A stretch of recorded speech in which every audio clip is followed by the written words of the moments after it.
Good morning, welcome back everybody. We just got finished feeding Pee-wee and Bertha. They eating. Pee-wee's eating good. Um, Getting herself, you know, pumped back up. She needs it. She got drawn down a lot. We're gonna go down there and sneak up on the babies and see what they look like before Pee-wee gets down there. And once her baby's back, understandably. So I'm gonna take and drop some feed down there also. That way, when Pee-wee comes back, she'll start eating in front of them, and they should pick it up, pretty quickly. Let's get down there and see what they look like today.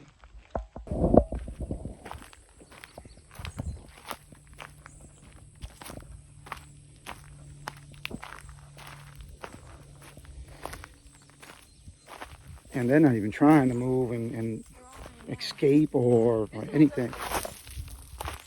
What you said? This one was upside down. I thought it was dead for a second. Nah, they're gonna do fine. Look at Biggie. They're gonna do I want to fine. keep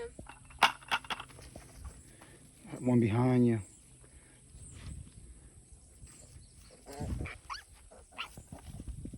This is Biggie.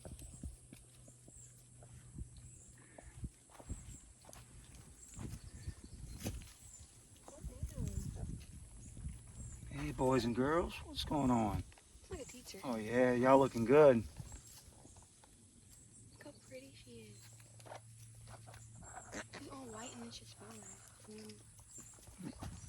Is that? Let's see. It's a girl. Why you always pick up the one? Is that? Oh yeah, I'll that's a pick double. That's a double waddle. That's a girl. Yeah. And she has a spot on her head. She has a So- big spot right here and a spot on her eye. So when everything was said and done, we total of 10 piglets were born. We have 7. One was a real surprise, I guess you could say.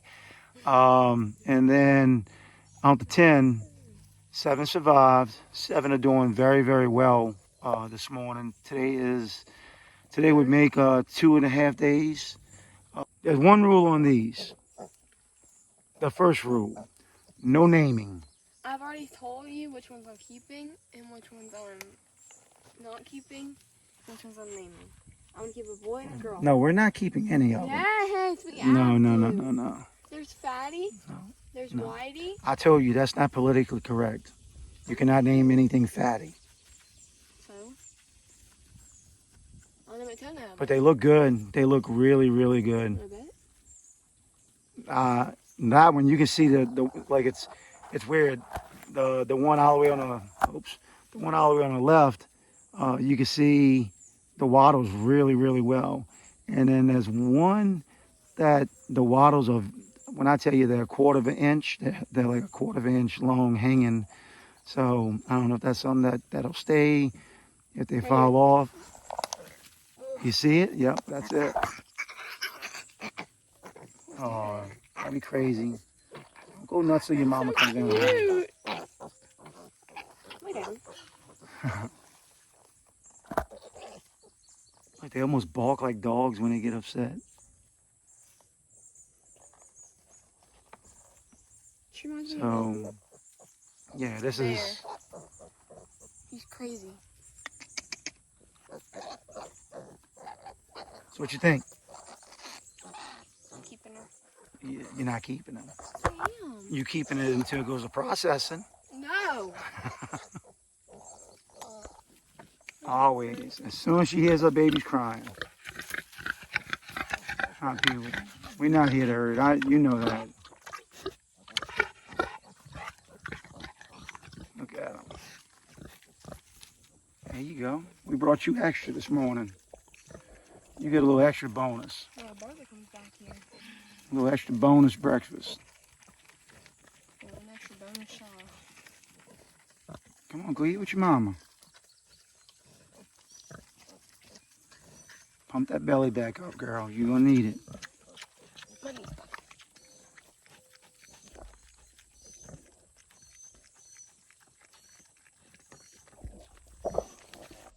So I was asked yesterday, by a friend of mine, just talking to him, and he's like, "Man, I'm watching your videos, and can't believe that you're out there every day talking to the pigs and feeding them the way you're doing. I would have never, expected that from you.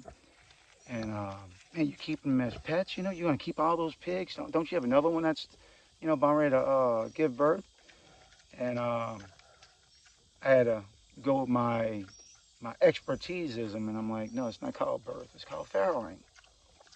So even though I don't know shit, I try to act like I know shit. Um, with that being said, no, they're not pets. Uh, they are here for consumption and sale. That is the end game. I mean, we haven't named it DNR Farms to have DNR petting zoo. So you can still love the animals, take care of the animals, make sure the animals are very well taken care of, and respect them. I mean, if you really know anything about your groceries at a store, and I didn't know this until recently, everything I did was YouTube. Oh, I want to do this, I want to do that. You start really researching where your food comes from and how it comes. Um, Man, it's sad. It really is. And I'm not going to lie to you. I have no pigs that are ready to process, to butcher, or anything. So I buy from the store, or if there's a local farmer that comes up or something like that, or we go to a farmer's market, we might buy something from them, or we will buy something from them. But we still purchase from the store. Our pork, definitely. Um, our beef we will buy from a local farmer around here. Um, Pig farms are, it's sad. I mean, it's a sad life. Chicken farms, we're a high consumption family when it comes to chicken and pork and beef. But your chicken and your pork, your pig farms, it's a sad process of, we're born and raised, just go to the store and grab it. That's where they come from. They're not born. They don't have a lifespan. We just go to the store, we grab them. That's it. Um, and that is pretty much it, because that's when it comes to a pig farm and a chicken farm. That's almost as long as they got is that that very small span. It's a very, very small span that they have from the time they're born to the time they're processed and they're put on the shelf. I have a mother that, she loves all the stuff we're doing.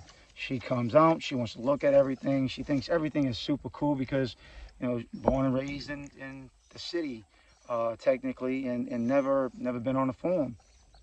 She said the last time she ever been around a chicken being processed, she was a little girl, and her dad went outside and wrung its neck, started plucking it. And she never ate a chicken from, from a farm or anything like that ever again. So, but when you talk to her, well, we're going to start processing the chickens. We're going to start processing the pigs. Oh no, I get my chickens from the store. Where do you think the chickens come from? Where do you think the pigs come from? Same with the eggs. She refuses to eat an egg from my coop. Refuses. Only she should understand and know that anything that we make, cook at our household is made from eggs from our chicken coop. And I think she knows it. I think it's a mind thing. Um, but to me it's funny, but at the same time, she's not the only person that does that thinks like that. There's a lot of people, especially in the United States, that I get it from the store. I would never take and slaughter a pig or a chicken and put it in the freezer and eat that. It's the same thing. Um, I tell everybody when it comes to processing the chickens, I've never done it before. This will be the first time. We plan on doing, the chickens will be processed probably Friday of this week coming up. That's going to be a tough deal. Processing the chicken, slicing, their throat and watching them bleed out, and then you pluck them, and then you process them.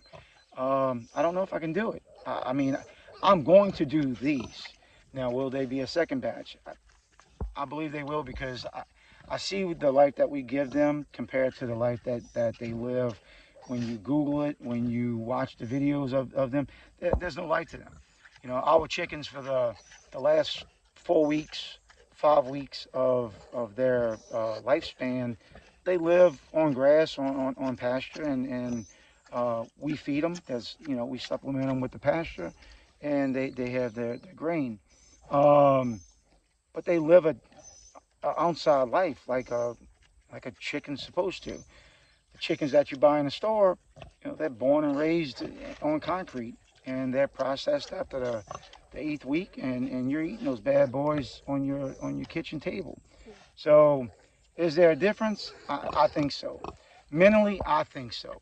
You know, emotionally, I think so because I think it's sad. I really do. Once you start researching and everything, I do think it's sad. So, but yeah, these piglets will be fed and grown out to be either sold as halves or wholes, um, or to be processed and sold in pieces and sections. Why is that So, way? but it is a part of life. You know, I'm not a vegetarian. I'm not a what's the other one? Vegan? A vegan. I'm definitely not a vegan. I don't think I could if you paid me. Um, so, but I enjoy. I get a I get a satisfaction out of watching these pigs live the life they live here and be able to go underneath the trees, harvest uh, walnuts and stuff like that, and underneath the trees. Um, you know, technically, I don't even know if you can call this having pigs on pasture. I mean, we have them kind of like in a wooded section. We have a lot of oak trees, a lot of maples. Um, gives them a sense that they're in the wild and they're in their element. So they're not just in a pen um, being grown out and slaughtered. And I want to say they're pigs. They live a less lifespan because they grow them out so fast. It is a process, and everything in life, from the time you're born to the time you get older, you will understand that everything revolves around money. So the faster they can take and grow them out and process them, the more money you make. So technically, I don't know the lifespan of a pig that's being grown on concrete in a building within a 3x2 pen, with metal cages, racks on side of them. I mean, that's pretty much how they're grown on. So until you realize that and start saying, you know what, I don't mind spending a little extra on my pork. I don't mind spending a little extra on my chicken. And you're getting a healthier piece of meat, uh, whichever it might be, chicken, pig, or cattle, or beef. It's healthier. I don't care what you say, it is healthier. Um, so start thinking about that uh, when it's time to purchase your next meal for your household, for your family. Do you want something healthier? Do you want something that is not, just born, raised, bred on, concrete jungle and slaughtered? Um, I don't. It took me probably about a year ago to start. Well, I take that back. It took me about a year or two ago to really understand um, how everything's done. People tell you, but you never understand until you start reading, watching videos, um, and it's sad. I don't care who you are. If you got a heart, it's kind of like I'm saying disgusting, but um, they got one purpose, and they make sure they only have that one purpose. we understand that they have a purpose, but we try to give them something else here. A little freedom. Um, you know, that means a lot. To me, it does at least. So y'all can call bullshit, and I can understand you calling bullshit until you start reading and watching, the actual process. When you start watching the videos, then that should change your mind. Um, so I don't mind spending a little extra on certain things. So I'll take this all day long compared to what they do at a processing plant um in chicken farms. And we have a lot of chicken farms by us. A lot of Sanderson farms, chicken farms are by us. And you can see the 18 wheelers, man. When they pull in, they're rolling out with 2, 3 18 wheelers full of chickens. And those chickens lived underneath that house for 8 weeks. They're in, they're out, they're going. They're wrapped up in plastic on your dinner table, 24, 36 hours right after that. So, but no.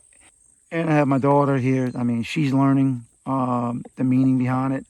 Hopefully, she understands it. And I don't knock you going to the store, for this and that, and you run out of meat, you run out of this. I don't mind. I don't knock. There's a there's a need for everything, in life, but you can cut it back. Um, you can cut it back a little bit, definitely. We've cut hours back, probably 50-50 right now, buying from local farmers to, buying at a grocery store. When 3 years ago, man, we were 100% grocery stores. So, I mean, and I say 100%, but it was 100%. We would go to farmers markets and stuff like that and buy, 2, 3 items of, back then it was mostly beef. And, but, you know, this is a different life. And I want to say it's a better way of life all around for us, for the animals. So, but thanks for watching. For the ones that do, thanks for following along. Um, we've been blessed. We've been blessed a lot because we have had a lot of um, we've had a lot of hurdles to overcome to get here, and you know we've done it. We've struggled. We've sacrificed. We've done everything. This wasn't easy. So yeah, when I say we're blessed every day. And even when days are not good, we're still blessed. So when I tell y'all stay blessed at the end of each video, I mean it. Because um, it's a great feeling. It is a wonderful feeling, and it don't have to be a religious thing. It could be a morality um, issue thing inside of you. Stay blessed. Um, so, with that being said, and not getting too corny. So before I go on this, so what do you think about the piglets? What do you think about how we're doing everything without keeping one for as a pet, because that won't happen. That's so cute. It just stays here. It don't move. Give that a couple of days. They'll be moving, running around here. You'll be chasing them, trying to get them from one paddock to another. That's your job. So, and in these right here, once you start having a certain, especially once Bertha has hers, uh, these piglets here, they'll start having, I'm thinking, tags on their ears to make sure I understand the concept One behind Sally, it. one John, one Becky, one Lola, one. Yeah. Look at that. Not happening. Lola. Not Are happening. you a boy or girl? So, Hi, Biggie. No. with that being said, um, you know, Have a great weekend. And from my family, yours, stay blessed.